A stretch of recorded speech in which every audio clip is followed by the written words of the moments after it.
Olá, eu sou a Débora da Bia Arte. Se você ainda não conhece o canal, se inscreve aqui. Eu falo sobre cerâmica fria e coisas do universo do artesanato. O tema do vídeo de hoje foi solicitado por uma seguidora lá no Instagram. Se você ainda não segue também no Instagram, é bia.arte. Temos aqui a primeira interrupção do Edgar. Provavelmente é a primeira de muitas. Ele tem ciúme de gravação, não sei porquê. Eu abri uma caixinha de perguntas lá no Instagram e pedi algumas sugestões do que as pessoas queriam que eu falasse aqui no canal. E surgiu esse tema sobre o amarelamento do verniz. Antes de introduzir o assunto, eu vou começar lembrando que eu não sou patrocinada por nenhuma marca, tá? Nem no meu trabalho vendendo as peças, nem na minha produção de conteúdo, e muito menos no meu curso foram patrocinados. Eu sou uma artista totalmente independente. Então você não precisa se ater e aplicar tudo que eu falo somente às marcas que eu menciono. Eu menciono elas porque são as marcas que eu de fato trabalho, mas não necessariamente o que eu ensino, o que eu falo só se aplica a essas marcas em específico, beleza? Esse vídeo eu vou dividir em duas partes. Na primeira parte eu vou começar falando sobre esse amarelamento, como que ele acontece, por quais razões, e na segunda parte eu vou dar algumas soluções para a gente evitar que ele aconteça, beleza? Bom, eu gosto sempre de pesquisar um pouco sobre o funcionamento dos materiais que eu utilizo, já comentei isso em outros vídeos, e eu não achei nada que especificamente me desse uma explicação coerente sobre o porquê o verniz tem esse problema. Mas eu encontrei uma informação muito interessante. Se você jogar amarelamento de verniz no Google, você vai perceber que na pintura automotiva, na pintura de madeira, e até mesmo em restauração de quadros antigos, todo mundo relata exatamente o mesmo problema. Ou seja, é um problema comum dos materiais de verniz em geral. Então a gente já tem essa informação que esse provavelmente é o problema por si só e não necessariamente outra coisa que a gente esteja fazendo de errado. Eu recomendo sempre, independente disso, que a gente faça diversos testes para saber com certeza o que está dando errado no nosso processo. Mas, como todo mundo está reclamando desse mesmo problema, eu já subentendo que o verniz, especificamente pela natureza dele, já é um material que tem esse efeito de amarelar. E aí eu descobri duas coisas que, na verdade, eu já suspeitava que tivessem a ver. A primeira é que os componentes que formulam, né, o verniz, eles entram em contato com o oxigênio e oxidam, criando esse aspecto amarelado. E a segunda coisa é que todo verniz tem uma espécie de proteção solar, só que o excesso do raio ultravioleta que vai, né, entrando em contato com a superfície do material vai fazendo com que ele absorva e acabe tendo esse aspecto mais escurecido, né? No caso do verniz, mais amarelado. Inclusive eu encontrei uma informação muito interessante sobre essa questão de restauração de quadros, que o verniz ele altera a nossa percepção de cores com o tempo. Então, tipo, obras de 1700 e 800, a gente não vê as cores reais como elas eram quando foram pintadas, justamente porque essa cobertura foi absorvendo raio ultravioleta ao longo, né, de todos esses anos. Então a gente não enxerga exatamente como ela é. E aí existe todo um trabalho de recuperação dessas obras, né, através de profissionais de restauração, para a gente conseguir tirar essa camada de verniz sem danificar a pintura por debaixo e ter uma ideia mais próxima do que seria, né, a pintura original na época em que ela foi feita. Eu não encontrei, né, ninguém falando especificamente de uma forma mais didática do porquê que isso acontece, nem o próprio fabricante, né, que é a Acrylex, das duas que eu mais utilizo, que é o verniz geral e o verniz vitral, não tinha nada sobre isso. Então, né, eu tirei essa conclusão com base nessas pesquisas que eu fiz, que também não trouxe muitos dados ali na pesquisa do Google, mas o mais importante é que eu tenho soluções para você.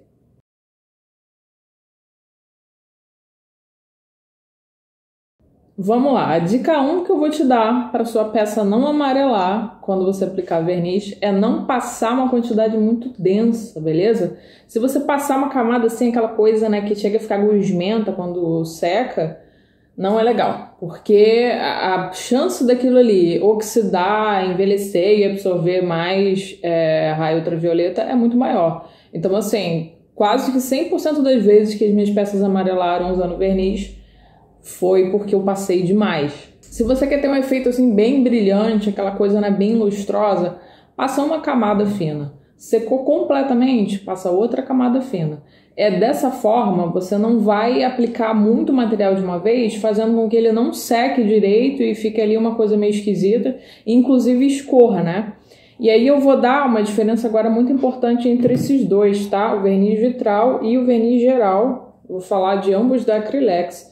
O verniz geral, ele tende a amarelar muito mais do que o vitral. Alguma coisa na composição dele, tá? É diferente do vitral. O vitral tem um aspecto mais transparente e o verniz geral tende a ficar mais amarelado. Só que tem uma diferença de secagem muito grande. O verniz vitral seca muito rápido, sendo até mais difícil da gente trabalhar, porque a gente precisa passar uma pincelada muito rápida enquanto ele está secando, enquanto o verniz geral demora mais. E o fato do verniz geral demorar mais faz com que a gente não possa de nenhum modo passar muito, porque ele escorre. E ele escorre, ele vai criando aquelas gotas, enfim. Deixa um acabamento feio e essas gotas geralmente acabam se tornando amareladas. A segunda dica que eu vou te dar é comprar verniz nesse tamaninho aqui, tá? Se você usa muito, compra várias garrafinhas desse tamanho. Por quê? Eu já comprei aquela garrafa de 500 ml, vou deixar a foto aqui no vídeo. Eu acho que desses dois aqui, tem disponível no mercado nessa versão de 500 ml, só que tem um problema muito grande. Como esse amarelamento também acontece pela oxidação em contato com oxigênio, se você tem um produto ali que você abriu, aí você vai usando, sei lá, ao longo de 6 meses, cada vez que você abre essa garrafa e você deixa ela um pouquinho, sabe, aberta e fica entrando ali oxigênio, a garrafa, o verniz vai se oxidando dentro da garrafa. Isso aconteceu com a última que eu comprei. E desde então eu não compro mais, só compro frasco desse tamanho mesmo.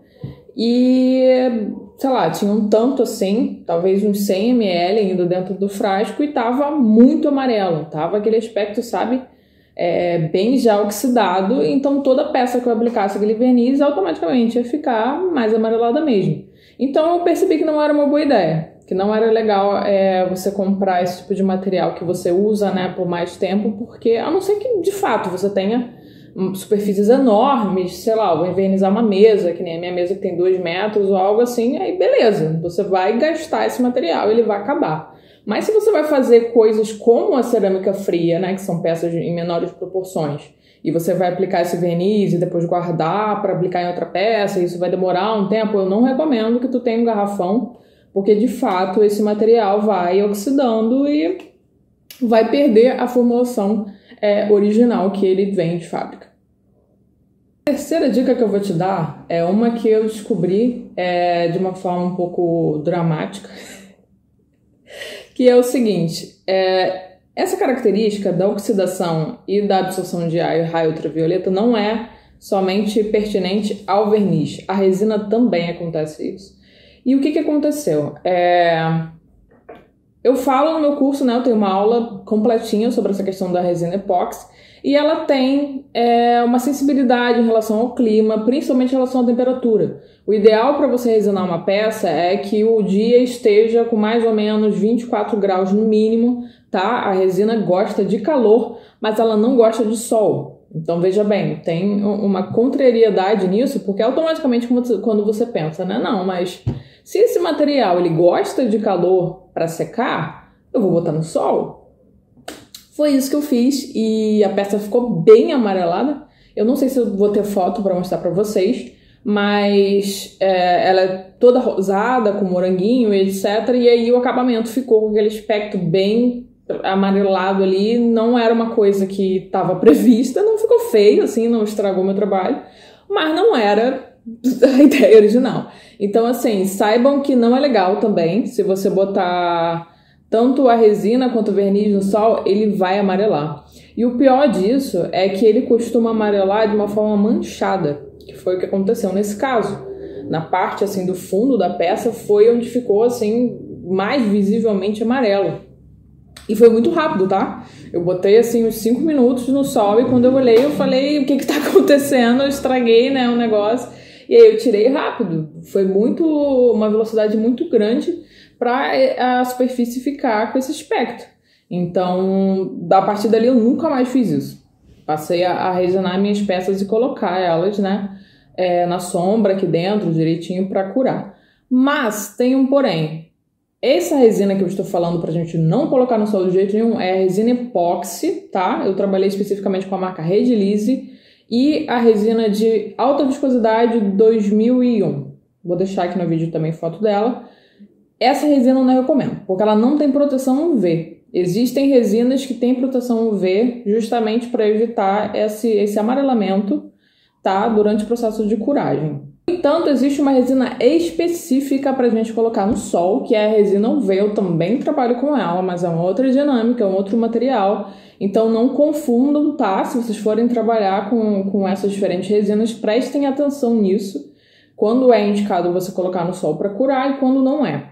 No caso do verniz, eu não vou recomendar, justamente por causa desse amarelamento, tá? Você pode até colocar, por exemplo, no seu quintal, na sua varanda, em algum lugar que tenha uma maior circulação de ar para essa superfície secar de forma mais rápida, mas evitar esse contato com o sol, porque de fato esses materiais eles não resistem a essa indução intensa direta de raios ultravioletas nela. E esse amarelamento ele pode acontecer inclusive depois que essa peça já está seca. Eu já tive outras coisas, né? E isso explica por que dos quadros antigos amarelarem com o tempo.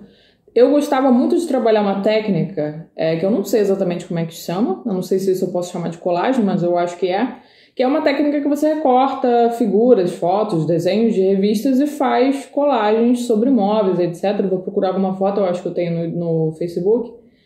E eu envernizava, eu gostava muito de trabalhar com verniz vitral, que tem cor. Então eu fazia toda essa colagem, né, minha composição, e terminava fazendo aquela camada, né, encharcada de verniz vitral para dar aquele, parecendo um filtro, assim, uma coisa bem bonita. Só que tem uma questão, assim, bem complicada, né? O verniz, ele é muito delicado ao calor e essa incidência solar.